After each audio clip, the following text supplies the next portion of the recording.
గుర్తుకే ఓటు వేసి షర్మిలమ్మనే గెలిపిద్దాం అరే హస్తము గుర్తుకే ఓటు వేసి షర్మిలమ్మనే గెలిపిద్దాం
పైడి కాల్వ ప్రజలందరికీ నా నమస్కారాలు. మీకోసం రాజన్న ముద్దుబిడ్డ రాజశేఖర రెడ్డి గారి ముద్దుల కూతురు షర్మిలమ్మ గారు మన ఊరికి రావడం, మన వాళ్ళందరి కమలాపురంలో ఉండే అందరినీ కలవడానికి ఈరోజు ప్రచారానికి పాల్గొనడం జరుగుతుంది. కాబట్టి అందరూ మొదటగా ఎమ్మెల్యే అభ్యర్థి సిపిఐ నుంచి చంద్ర గారు మాట్లాడతారు, తర్వాత అక్కగారు మాట్లాడతారు. అంతవరకు ఓపికగా ఉండండి.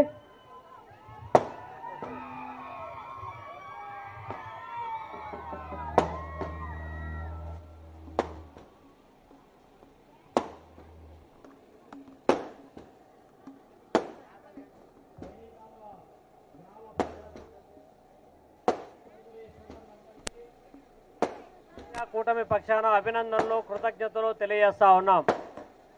మీరందరూ ఎదురు చూస్తా ఉన్నటువంటి పులివెందుల పులిబిడ్డ దివంగత ముఖ్యమంత్రి డాక్టర్ వైఎస్ రాజశేఖర రెడ్డి గారి ముద్దుల బిడ్డ శ్రీమతి వైఎస్ షర్మిలారెడ్డి గారు మన దగ్గరికి వచ్చారు. ఈ నెల 13వ తారీఖున జరగబోతా ఉన్నటువంటి సాధారణ ఎన్నికల్లో కడప పార్లమెంట్ అభ్యర్థిగా కాంగ్రెస్ పార్టీ నుండి శ్రీమతి వైఎస్ షర్మిలారెడ్డి గారు పోటీ చేయబోతా ఉన్నారు. కమలాపురం అసెంబ్లీ స్థానం నుండి భారత కమ్యూనిస్ట్ పార్టీ సిపిఐ అభ్యర్థిగా గాలి చంద్రాను నేను పోటీ చేయబోతా ఉన్నా. ఒక ఓటేమో పార్లమెంటుకు హస్తం గుర్తు, ఇంకొక ఓటేమో అసెంబ్లీకి కంకి కొడవలి గుర్తు. ఈ రెండు గుర్తుల పైన మన అమూల్యమైనటువంటి ఓట్లు వేయించి గెలిపించాల్సినటువంటి బాధ్యత మన పైన ఉంది. మనందరికీ తెలుసు, 2004కు ముందు ఉన్నటువంటి పరిస్థితి.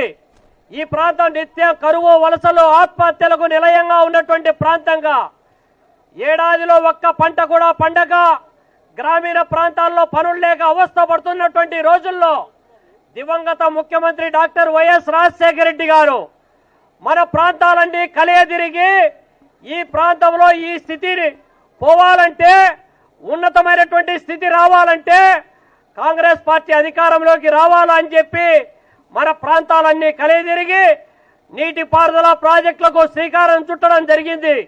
ఇవాళ గండికోటలో మనం నీళ్లు చూడగలుగుతున్నామంటే దివంగత ముఖ్యమంత్రి డాక్టర్ వైఎస్ రాజశేఖర రెడ్డి పుణ్యమని చెప్పి మనం చెప్పాల్సిన అవసరం ఉంది. అరాకొరగా అక్కడక్కడ పనులు జరుగుతున్నాయంటే, ఉపాధి ఉద్యోగ అవకాశాలు దొరుకుతున్నాయంటే దివంగత ముఖ్యమంత్రి చలవే అని చెప్పి మనం చెప్పొచ్చు.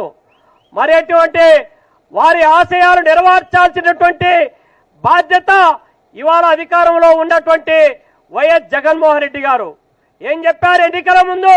నేను అధికారంలోకి వస్తే తన తండ్రి ఆశయాలైనటువంటి నీటిపారుదల ప్రాజెక్టులైనటువంటి గాలేనగిరి, అంద్రి నివా, తెలుగంగా, కేసీ కెనాలు స్థిరీకరణ కోసం ఉద్దేశించిన రాజోల్ రిజర్వాయర్ నిర్మాణం, ఈ ప్రాజెక్టులు పూర్తి చేసి రాయలసీమలో ఉన్నటువంటి ప్రతి గ్రామానికి త్రాగునీరు, ప్రతి ఎకరాకు సాగునీరు అందిస్తానని చెప్పారు. తర్వాత ఉక్కు పరిశ్రమ తన అధికారంలోకి రాగానే 6 మాసాల్లో ఉక్కు పరిశ్రమ ఏర్పాటు చేసి ఉద్యోగాలు కల్పిస్తానని చెప్పడం జరిగింది. అనేక వాగ్దానాలు చేశారు. ప్రతి గ్రామానికి వచ్చి వాగ్దానాలు చేసినటువంటి ఘటనలు మనందరికీ గుర్తు. అయితే ఈ 5 సంవత్సరాల కాలంలో కడపలో ఉక్కు పరిశ్రమ ఏర్పాటు అయ్యిందా? ఏర్పాటు కాలేదు. నీటిపారుదల ప్రాజెక్టులు పూర్తి చేసి మన గ్రామానికి నీళ్ళు ఏమైనా ఇవ్వగలిగినారా? ఇచ్చినటువంటి దాఖలాలు లేవు. కనీసం జాతీయ గ్రామీణ ఉపాధి హామీ చట్టం మనం ఇందాకనే షర్మిలమ్మ గారు చూశారు. యోగేంద్ర యూనివర్సిటీలో జరుగుతూ ఉన్నటువంటి ఉపాధి హామీ పనులు ఎక్కడ చూసినా కూడా ఉపాధి హామీ పనులను నిర్వీర్యం చేసి రోజుకు కనీసం 150 రూపాయలు కూడా కూలి పడక ముస్లింగా ఉన్నటువంటి వాళ్ళు తవ్వకాలు చేయాలంటే క్యూబిక్ మీటర్ల ప్రకారం తవ్వాలంటే సాధ్యం కావడం లేదని చెప్పి మొత్తుకుంటున్నటువంటి నేపథ్యం. ఇత్యాది సమస్యలన్నీ రాజ్యం వెళ్తున్నటువంటి ఈ నేపథ్యంలో దివంగత ముఖ్యమంత్రి డాక్టర్ వైఎస్ రాజశేఖర రెడ్డి గారు తలపెట్టినటువంటి అభివృద్ధి పనులు మళ్ళీ తిరిగి గాడిలో పడాలంటే, కడప జిల్లా అభివృద్ధి ముందుకు సాగాలంటే రాజశేఖర రెడ్డి గారి ఆశయ సాధకురాలైనటువంటి అసలు వారసురాలైనటువంటి మన శ్రీమతి వైఎస్ షర్మిలారెడ్డి గారు ఇవాళ మన ముందుకు వస్తా ఉన్నారు. మరి మన శ్రీమతి వైఎస్ షర్మిలారెడ్డి గారిని ఈ సందర్భంగా మనము హస్తం గుర్తుపైన ఓట్లు వేయించి గెలిపించడం ద్వారా, ఆమె ఎంపీ కావడం ద్వారా, ఇవాళ ఇండియా కూటమి అధికారంలోకి రావడం ద్వారా, రేపు పొద్దున రాహుల్ గాంధీ ప్రధానమంత్రి కావడం ద్వారా, మన షర్మిలమ్మ గారు మంత్రి పదవి అధిష్ఠించడం ద్వారా మన అభివృద్ధి ముందుకు సాగుతుందని చెప్పి ఈ సందర్భంగా కోరుకుంటూ మరోసారి మీ అందరికీ కూడా చేతులు జోడించి నమస్కరిస్తా ఉన్నా.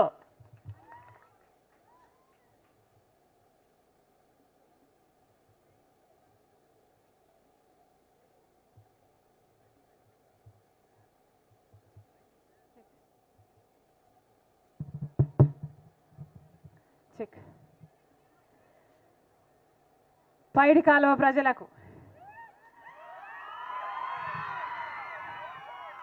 మండుటి ఎండను సైతం లెక్క చేయకుండా రాజశేఖర రెడ్డి బిడ్డ వస్తుంది చూడాలి వినాలి అని మీ పనులు మానుకొని మా కోసం మీరు సమయం చేసుకొని వచ్చారు.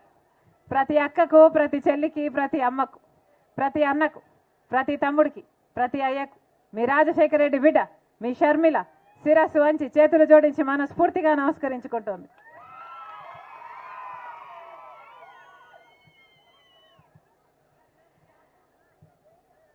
అమ్మా ఎన్నికలు వచ్చాయి అవునా? సోమవారం ఎన్నికలు. ఎంత ఇస్తారంట?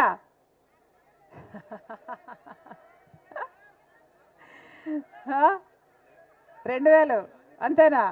బయట 5000 అట.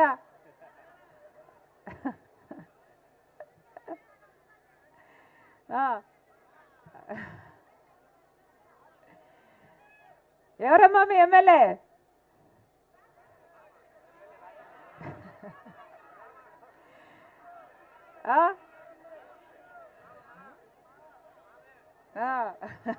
మా మామే,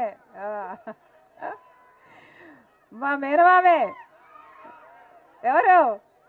రవీంద్రనాథ్ రెడ్డి గారు. అవునా? రవీంద్రనాథ్ రెడ్డి గారు ఈ 5 సంవత్సరాలలో 10 ఏళ్ళ కనీసం గాలేరు నగరి నీళ్ళు వస్తున్నాయా తల్లి? ముఖ్యమంత్రి జగన్మోహన్ రెడ్డి గారే చెప్పారు కదా 90,000 ఎకరాలకు నీళ్ళు ఇస్తాను కమలాపురంలో అని. అయిందా? ఏమైందా? అయిందా?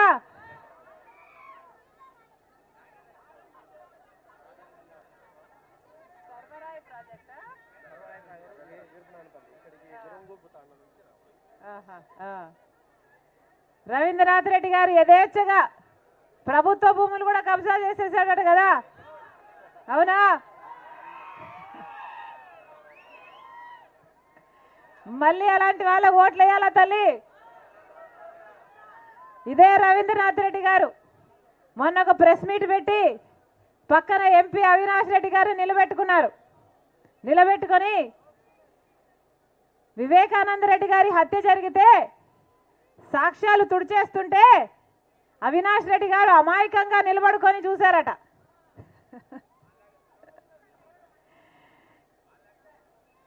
అంటే సాక్ష్యాలు తుడిచేస్తుంటే సాక్షాత్ ఎంపీఏ పక్కన నిలబడి చూస్తూ ఉన్నాడు అని రవీంద్రనాథ్ రెడ్డి గారే సర్టిఫికెట్ ఇస్తారు. సాక్ష్యాలు ఎంపీగా ఉండి తుడిచేస్తుంటే చూస్తున్నాడట. ఈయన చెయ్యి లేకపోతే, ఈయన హస్తం లేకపోతే ఎందుకు చూస్తూ ఊరుకున్నాడు? పోలీసులకు చెప్పాలి కదా, సాక్ష్యాలు దుడిచేస్తున్నారు అని పోలీసులకు చెప్పాలి కదా. ఈ ఎంపీ అట చిన్నపిల్లోడట, చిన్నపిల్లోడు అమాయకుడట, సాక్ష్యాలు తుడిచేస్తుంటే చూస్తున్నాడట.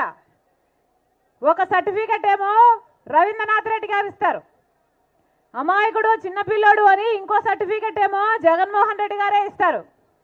వీళ్ళ అమాయకుల తల్లి కడప స్టీల్ ఫ్యాక్టరీ కోసము ఎంపీగా 2 సార్లు ఓట్లేశారే, ఒక్కసారైనా కొట్లాడా అవినాష్ రెడ్డి? కడప స్టీల్ ఫ్యాక్టరీ వచ్చిందా? రాజశేఖర రెడ్డి గారు ఉండుంటే ఈ పాటికి పూర్తయిపోయేది, 1,00,000 ఉద్యోగాలు వచ్చాయి. ఎంపీ అవినాష్ రెడ్డి గారు ఒక్కసారైనా పార్లమెంటులో ఒక్కసారైనా మన కడప స్టీల్ ఫ్యాక్టరీ కోసం మాట్లాడా?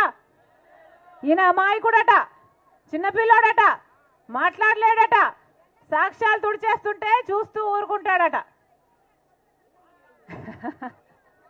ఈసారి చిన్నపిల్లాడు వదిలేశారు లెక్క అంటుంది. అమ్మా వీళ్ళు చిన్నపిల్లలు కాదు, వీళ్ళు అమాయకులు కాదు. అన్నా హత్య జరిగిన రోజున మాకు కూడా తెలియదు ఎవరు చంపారు, కానీ సిబిఐ వచ్చి ఎంక్వైరీ చేసి సాక్ష్యాలు ఆధారాలు అన్నీ చూపుతుంది అవినాష్ రెడ్డి గారి హస్తం ఉంది అని. గూగుల్ మ్యాప్స్లో అట హత్య చేసిన వాళ్ళు, హత్య చేయించిన అవినాష్ రెడ్డి ముందు రోజు కలుసుకున్నారు, ఒకే లొకేషన్ చూపుతుంది, ఆ రోజు కలుసుకున్నారు, ఒకే లొకేషన్ చూపుతుంది అని సాక్ష్యాలు బయట పెట్టింది సిబిఐ. అలాగే ఫోన్ కాల్ రికార్డ్స్, చంపిన వాళ్ళు, చంపిన అవినాష్ రెడ్డి గారు, సంపించిన అవినాష్ రెడ్డి గారు అంతకు ముందు రోజు ఫోన్లు మాట్లాడుకున్నారు, ఆ రోజు కూడా ఫోన్లు మాట్లాడుకున్నారు, రాత్రి కూడా వాళ్ళ యాక్టివిటీ ఉంది అని సిబిఐ ఆధారాలతో సహా చూపిస్తుంది. డబ్బులు మారాయి, 40 కోట్ల కంట మాట్లాడుకున్నారు. ఎవరి దగ్గర ఉంటుందమ్మా అంత డబ్బు? అవినాష్ రెడ్డి గారు కాకపోతే ఎవరు చంపినట్టు, ఎందుకు చంపినట్టు? 5 కోట్లు డబ్బు కూడా తీసుకున్నారు అని సిబిఐ ఆధారాలు చూపుతుంది.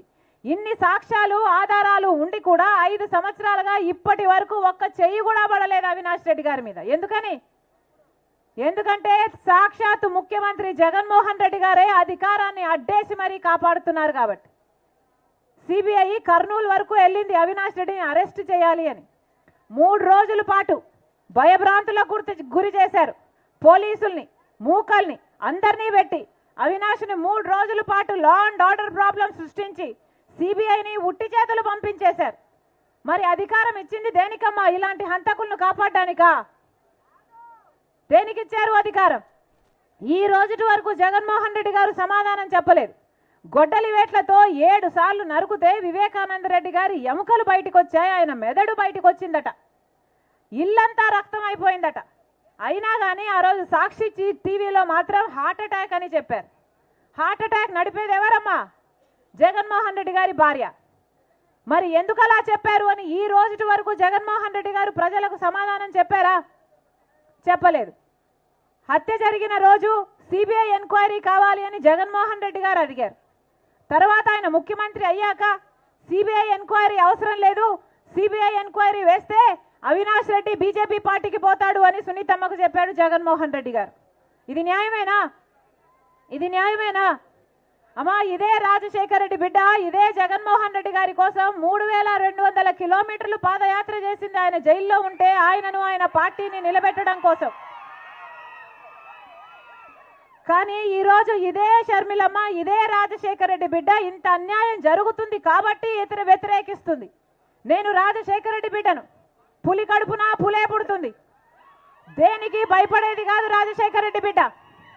అన్యాయం జరుగుతుంటే సహిస్తూ చూస్తున్నది కూడా కాదు రాజశేఖర రెడ్డి బిడ్డ. ఆ రోజు అవసరం కాబట్టి పాదయాత్ర చేశాము, ఈ రోజు అన్యాయాన్ని అడ్డుకోవడం అవసరం కాబట్టి ఎదురు నిలబడింది రాజశేఖర రెడ్డి బిడ్డ. నేను చేసింది తప్ప? వివేకానంద రెడ్డి గారు ఎవరమ్మా? సొంత తమ్ముడు, రాజశేఖర రెడ్డి గారి సొంత తమ్ముడు. అలాంటి సొంత తమ్ముడిని 7 సార్లు గొడ్డలితో నరికి అంత మంచి మనిషిని, ఎంత మంచి మనిషి అంటే ఎవరైనా వివేకం సార్ మాకు ఈ పనుంది అని పోయి అడిగితే వాళ్ళని ఈయన బండిలోనే కూర్చోబెట్టుకొని ఆ కలెక్టర్ ఆఫీస్ వరకు తీసుకెళ్లి ఆ సమస్యను అక్కడికక్కడే పరిష్కరించేవాడు వివేకానంద రెడ్డి గారు. రికార్డులు చూస్తేనట, ఈయన ట్రైన్ టికెట్లు చూస్తేనట నెలలో 25 రోజుల పాటు ట్రైన్లలోనే తిరుగుతాడట. అంటే ఈ పని కోసం అక్కడికి, ఆ పని కోసం ఇంకొక చోటికి. అలాంటి ప్రజానాయకుడు వివేకానంద రెడ్డి గారు. భూతత్వం పెట్టుకుని వెతికినా అలాంటి వాడు దొరకడు ఈ రోజుల్లో. అంత మంచి నాయకుడిని చంపితే, మరి సొంత చిన్నాననే చంపితే జగన్మోహన్ రెడ్డి గారు ఏం చేశారమ్మా?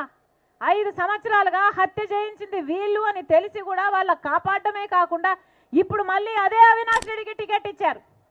అంటే హత్య చేయించిన వాళ్ళే మళ్ళీ గెలవాలి, అధికారంతో తప్పించుకొని తిరగాలి, ఇలాంటి వాళ్ళే చట్టసభలకు వెళ్ళాలా? ఇది ఎక్కడి అన్యాయం? ఇది న్యాయం కాదని తెలిసే రాజశేఖర రెడ్డి బిడ్డ ఈరోజు ఎదురు నిలబడింది. అమ్మా, ఒకవైపు రాజశేఖర రెడ్డి బిడ్డ నిలబడింది, ఇంకోవైపు రాజశేఖర రెడ్డి గారి తమ్ముడు వివేకానంద రెడ్డి గారిని హత్య చేయించిన అవినాష్ రెడ్డి గారు ఇంకోవైపు నిలబడ్డారు.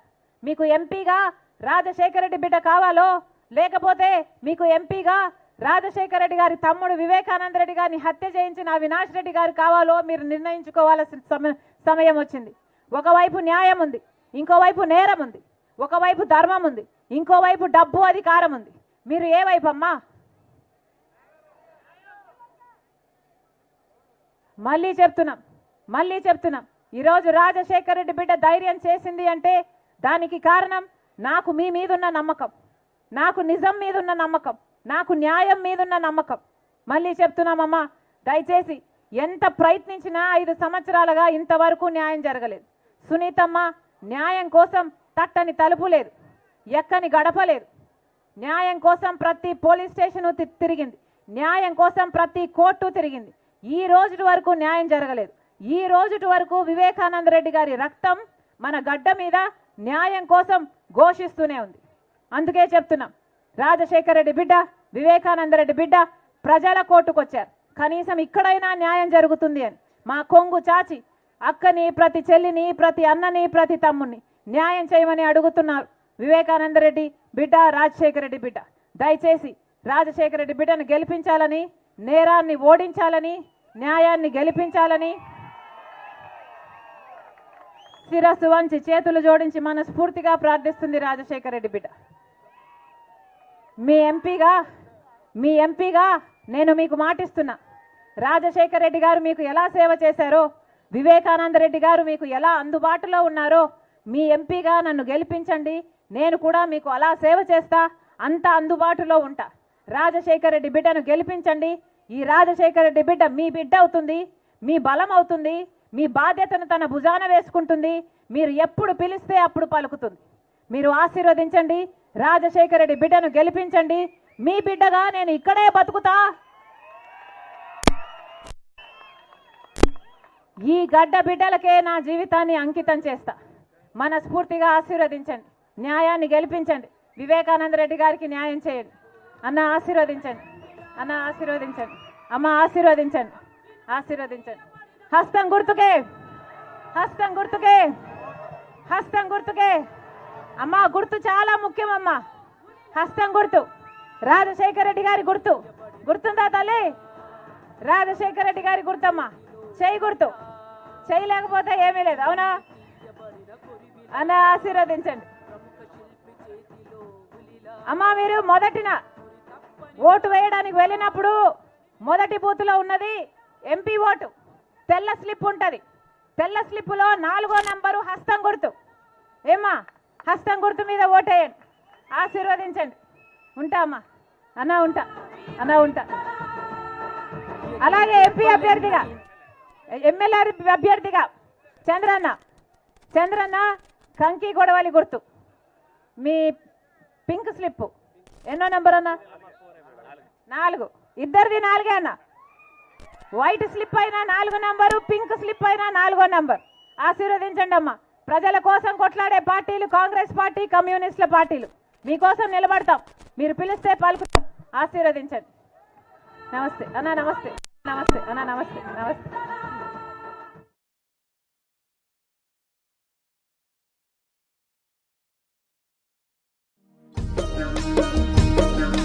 వినరా వినరా వినరా వినరా గడప గడప ప్రియజనులారా, నే చెబుతున్నా ఇక వినరా వినరా షర్మిలమ్మ గాథ. రాజన్న బిడ్డ బడుగుల కోసం అడుగులేసే చూడు,